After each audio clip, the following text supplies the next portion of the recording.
Okay? We know about the other houses she went to. She was in 3 different houses that night. We know about the different kinds of drugs she had. We know that she passed out drunk. To me, the most amazing thing about this Saturday night of Beckey Bell is not that she supposedly had an illegal back alley abortion. To me, the amazing thing is she ever got home at all alive, considering what she had done during that night.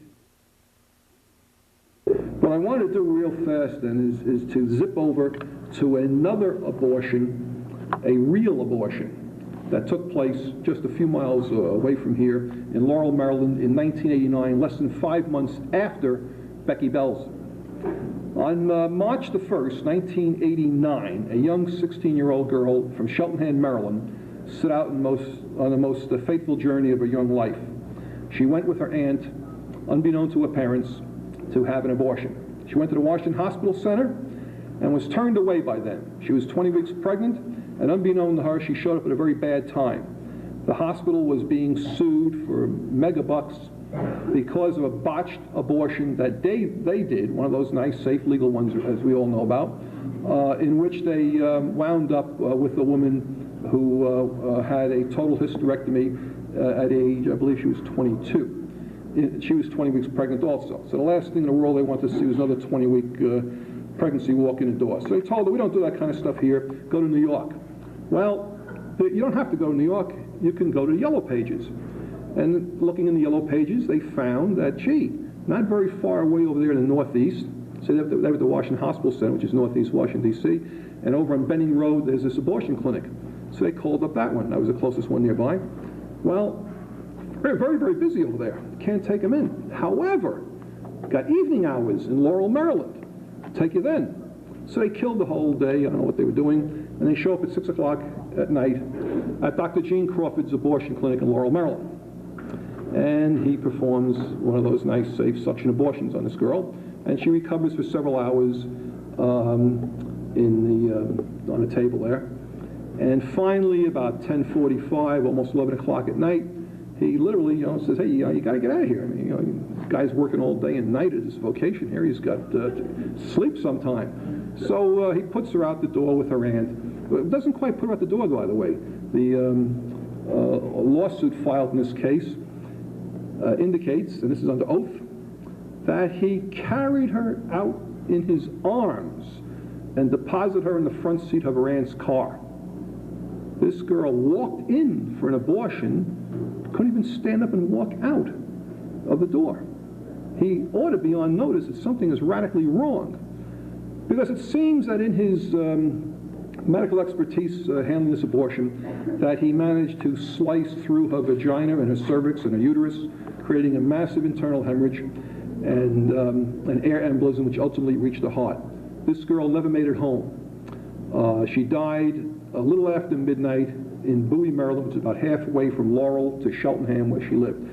16-year-old Erica Richardson. Now, Beckey Bell, phony abortion, ballyhooed all over the place, used as a big cause celebre by the pro-abortion crowd. Erica Richardson, who ever heard of her? Her death does not even appear in the official records of the state of Maryland. She didn't die. It's not there. When I point out that, hey, we got 3 newspaper articles, small papers, you won't find it in the Washington Post, you won't find it in the Baltimore Sun, the little county papers, they got very angry with me for having the nerve to point this out to them. And what they do, see, Maryland has a system of voluntary reporting by the abortionists. So the abortionists, who would turn in his own malpractices, so to speak, okay? I mean, they don't report. If they want to report, they report. If they don't want to report, they don't report. There's no onus, there's no penalty, there's no nothing. So who would say, hey, last week I killed somebody, okay? So they have figures, underreported and all sanitized, which indicate that everything's fine in Maryland. And they shove these figures in their computer and they put out these nice printouts, which are worthless. And they know they're worthless. I've got letters from them in which they indicate that because of the voluntary nature of the system, we can't expect to have an accurate count of who died and who got maimed and so on and so forth.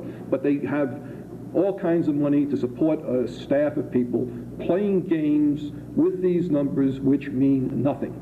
Now, the CDC doesn't have this death either.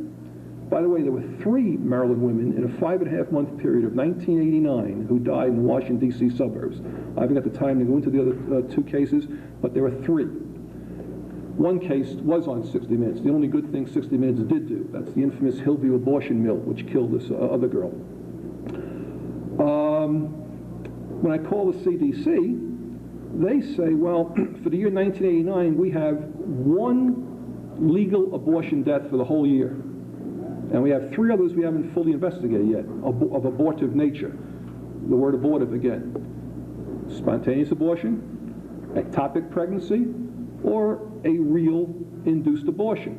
Legal, illegal, self-induced, what have you. They're still investigating that. But they only got 1. As you got 1, I got 3 in my backyard. And you claim you don't know anything about it. By the way, can you answer me a question?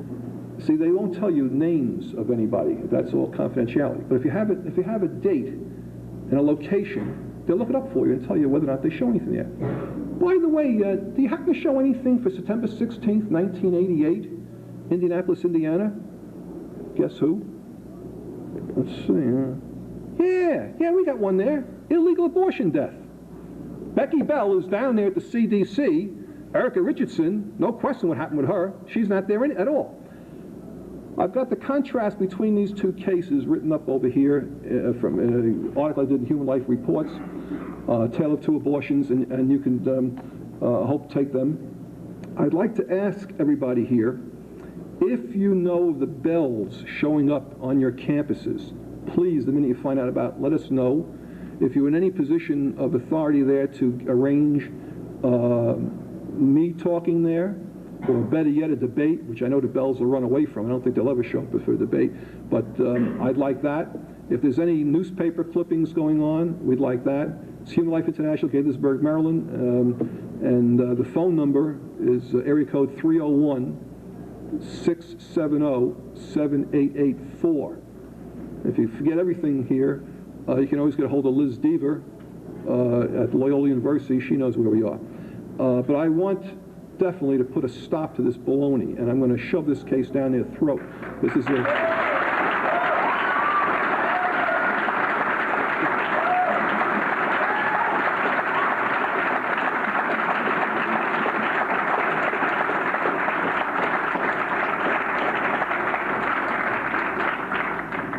Stop right there, I guess. But this is unbelievable, colossal fraud. And meanwhile, real deaths are not reported at all.